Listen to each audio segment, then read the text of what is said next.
Kalau kita sebagai orang alim yang baca kitab banyak, memang seperti itu. Semua riwayat tuh ada yang baca bismillah, ada yang enggak. Jadi kita itu sebetulnya tidak pernah mengatakan tuh madzhab Wahabi yang baca bismillah, madzhab NU itu enggak.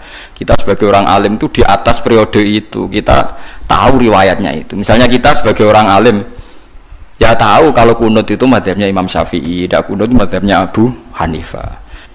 Jadi kalau cara kula ijtihad ana Quran kemungkinan napa mau salat kemungkinan basa Jawa bahasa Indonesia itu ngeri sekali.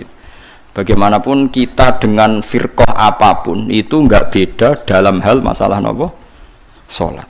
Salat itu sama semua. Sak dunya sami. Paling kadang-kadang wong NU nyoal sudes ra maca bismillah seperti itu. Paling kan debatnya kan debat-debat kecil perkara napa? Perkara napa? Bismillah, kok paling ketua KBI bilang, yo moco tapi ra banter, sing wis mbok pilih oleh jawab terserah. Tapi kalau nanti teng burine pas iku yo ora krungu ya, padahal nganggo mic. Tapi sudah nanti diundang teng Surabaya moco bismillah. Ya sudah yang terkenal, teng Masjid Akbar Surabaya moco bismillah. Ternyata dia ya takut juga ditanya, lima ada takro bismillahirrahmanirrahim jare. Khaufan minal fitnah jare. Aku wedi fitnah. Wedi juga dene ambek wong Surabaya. Sudah sesuai macam apa? Kamu wes kaget, siap-siap tamu bismillah. Jebule macam apa? Bismillah. Jadi do kaget do, kok macam apa? Bismillah. Ya bagus lah. Belum napa macam apa? Kalau kita sebagai orang alim yang baca kitab banyak, memang seperti itu. Semua riwayat tuh ada yang baca bismillah, ada yang enggak. Jadi kita itu sebetulnya tidak pernah mengatakan tuh madzhab Wahabi yang baca bismillah, madzhab NU itu enggak.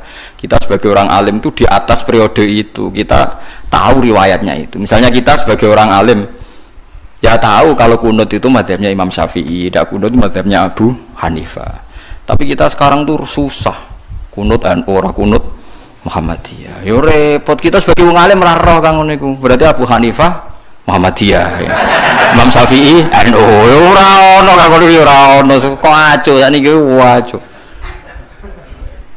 Kula niku mboten nate roh ngoten mboten nate. Niki NU mboten roh. Kula kan ya wong alim kan belajar kitab-kitab riyen. Misalnya ada tabi'in, anaknya baca bismillah terus dimarahi sama bapaknya. Jong shallaitu khalfa Abi Bakrin wa shallaitu khalfa Umar. Falam asma ahadam minhum yajharuna bi bismillahirrahmanirrahim. Saya ini pernah sholat makmum sama Abu Bakar, Umar, Utsman, Ali, dan saya tidak pernah mendengar. Memang di riwayatnya itu falam asma, saya tidak pernah mendengar satu dari mereka sing yajharuna bi bismillahirrahmanirrahim. Tapi dalilnya Imam Syafi'i tidak seperti itu. Ketika Nabi cerita, saya ini diajari Jibril surat Fatah. Faqara'a bismillahirrahmanirrahim inna fatahna laka fatham mubina. Nah, soal riwayat yang tadi falam asma itu dugaannya Imam Syafi'i, saya tidak mendengar. Tidak mendengar itu kan tidak ada jaminan imam tidak baca. Mungkin dia di belakang atau pendengarannya kurang baik. Kan tidak jelas, bahasanya falam asma, saya tidak mendengar. Sehingga biar tidak resiko, kata Imam Syafi'i, ya baca saja bismillah, orang modal wae, orang bayar kok gegere ra karuan dari Imam Syafi'i, ya sudah baca bismillahirrahmanirrahim. Tapi Arab Saudi yo napi Kang, saya pernah diskusi sama ulama-ulama Arab Saudi. Khusus Fatihah, kalau sama nggak percaya nanti setelah ngaji saya lihat Quran terbitan Arab Saudi, mushaf ya, mushaf terbitan Arab Saudi. Khusus Fatihah itu bismillah itu ditulis ayat 1. Alhamdulillah ayat 2. Artinya kalau bismillah ditulis ayat 1, alhamdulillah ayat 2, berarti bismillah itu bagian yang enggak terpisahkan dari Fatihah. Khusus Fatihah loh Bang ya. Kalau selain Fatihah enggak, bismillah itu enggak dikasih apa? Nomor. Kalau enggak khusus Fatihah itu bismillah dikasih 1, alhamdulillah 2. Itu hebatnya pemerintahan Arab Saudi. Masya Allah dia ini tunduk be riwayat.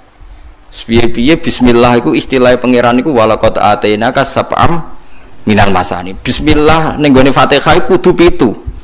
Nah, 7 gelem ra gelem kan bismillahirrahmanirrahim 1. Alhamdulillahirabbil alamin arrahmanirrahim maliki yaumiddin iyyaka na'budu wa iyyaka nasta'in ihdinas siratal mustaqim siratal ladzina an'amta 'alaihim ghairil maghdubi 'alaihim waladdallin. Mergo nek ndekne ngurangi bismillah bingung golek nanti sing 7 iki. Makanya saya berharap yang ngaji saya di sini biasa mawon menyangkut bismillah. Lah anak surem macane Quran sing murotal teng sidi-sidi lucu. Dadi ra gelem maca bismillah tapi kok angger beda surat ana sing maca napa bismillah. Lah suarane tapi beda. Sudah sing ngoten dadi ana sing urun napa bismillah. Dadi dekne dhewe mau maca tapi wong liya kon maca. Maksudnya piye ora roh. Tapi ya itu tadi baiknya ijma seperti itu. Quran Arab Saudi sekalipun itu setiap awal surat ya diterterakan apa? Bismillah. Meskipun gaya mereka kalau baca tidak dibaca, tapi di mushafnya tetap ditulis Bismillah. Itu pentingnya wong alim kan. Jadi sampean tahu sebetulnya enggak se ekstrim itu yang dibayangkan orang-orang.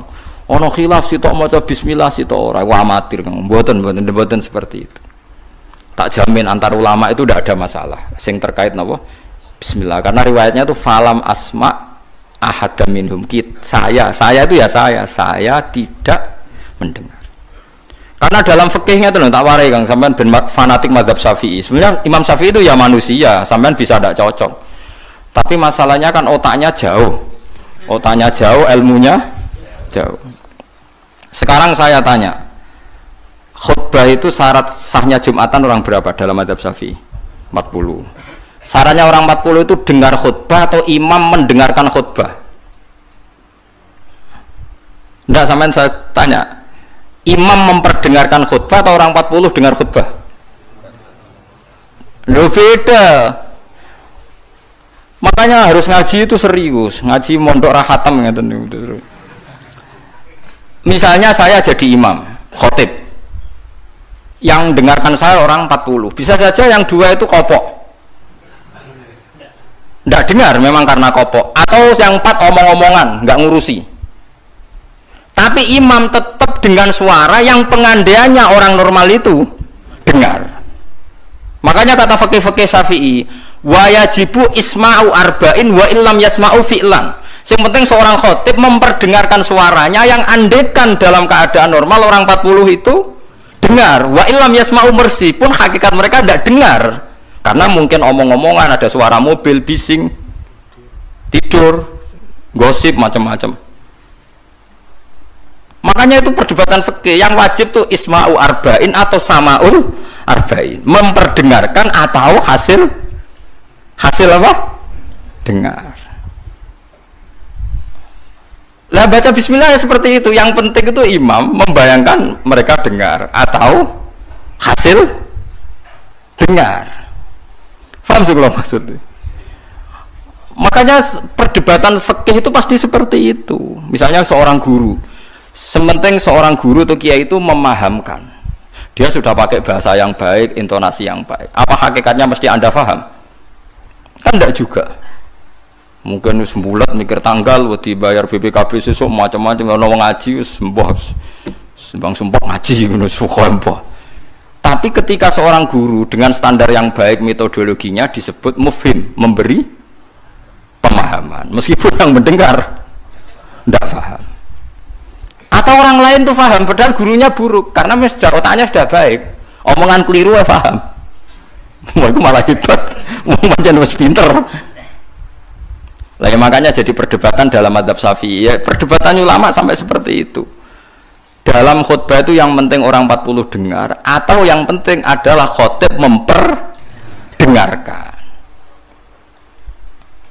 Paham kalau maksudnya? Jadi itu beda. Lah ulama itu mikir sampai ngono Kang. Ya bulet tenan wis. Ngono kok mbok bantah, ngono mikire wis tok ngono kok mbok bantah. Kowe mikir mau mikirnya berarti kandani terus mulai mikir. Ilmu terlambat kok mikir bantah ulama sing wis mikir lama. Mulai kalau seneng nak debat ayo ulama-ulama riyen niku. Lucu-lucu debatnya. Makanya dulu abahnya Said Muhammad itu Said Alawi itu pertama kali menangi ada mukabbirus saut, ada mik. Yang mik seperti ini. Ulama-ulama Mekah janggal. Ini sah apa ndak Jumatan dikhutbahi pamik? Karena syaratnya makmum itu mendengarkan suara khotib. Padahal dengan adanya mik suara khotib itu menjadi lirih. Kan nggak mungkin bengok-bengok sudah ada mik. Berarti yang didengarkan mereka itu suaranya mik, suaranya speaker, bukan suara khotib. Andekan tanpa mic kan nggak terdengar. Mulai kontroversi, sah apa ndak sah? Terus Sayyid Alawi, abahnya Sayyid Muhammad bilang, kalau orang nggak bisa melihat kecuali pakai kacamata, itu akad B-nya sah apa ndak? Karena kalau sah berarti dia yang lihat itu tidak dia, tapi pakai kacamata. Wong kalau kacamata yang dicopot, tidak bisa melihat. Oh ya ndak sah. Berarti enak dia jadi orang yang nggak pernah maksiat, karena melihat perempuan di mana-mana juga dianggap tidak melihat. Mulane ana santri beling nang delok wong wedok jare delok kokoco. Perkarane gak delok wong wedok tapi delok gambare wong wedok. Berarti wong kacamataan ra tau maksiat. Tapi cara kula luwih maksiat meneh karena dia kalau marung itu jual belinya nggak sah terus. Berarti makan barang haram terus. Ya tuh. Kalau orang pakai kacamata melihat perempuan tidak dosa, berarti kalau dia jual beli juga tidak sah. Berarti kalau makan haram, jual belinya tidak sah. Terus semenjak itu ulama-ulama Wahabi mulai mentoleransi, ya sudah gitu aja kok repot, sudah anggap nopo sah. Pakai kacamata gitu nopo sah. Dulu awal-awal ada teknologi itu ada perdebatan seperti itu. Wah, terus ada perdebatan lagi. Sekarang kesunatan jawab azan apa jawab suara muadzin? Loh, saya mulai bingung tuh sampai lagi orang tahu ngaji. Kalau suara muadzin sekarang ada masjid modern, terutama kalau Ramadan, mergo bilale ya ape mangan disetel wae radio. Kalau muadzine kang radio disetel azan niku sunatan jawab to ora? Wong gak ono muadzine. Mau rekaman azan. Lha ora tau mikir to, Kan? Ya ono kiai kados teng daerah sarang biasa, wonten azan teng masjid napa-napa sing radiusnya kan 1 kilo. Ngaji diterusno. Alasannya ini tidak suara muadzin, andai kan tidak pakai speaker kita tidak dengar. Ya dianggapnya tidak dengar, tenang aja macam. Karena sekarang itu repot kan. Tapi kalau melihat azan itu kalimat yang sakral, mendengar kalimat sakral, misalnya, apa saya tanya, kesunatannya itu mendengarkan bacaan Quran atau mendengarkan pembaca Quran? Bacaan Quran kan, kamu yakin kan kalau rekaman Quran didengarkan sunat enggak? Sunat, padahal tidak ada yang baca. Karena yang sunat memang mendengarkan bacaan Quran, bukan pembaca, bukan mendengar pembaca Quran. Lah ulama mikir nganti kono ora pusing. Ngono mikir abot ngono jebule wong sowan mau njuk pangestune kula buka toko. Waduh. Musibah mikir tenan-tenan jebule konsumennya mau takok njuk donga perkara buka napa toko ben laris.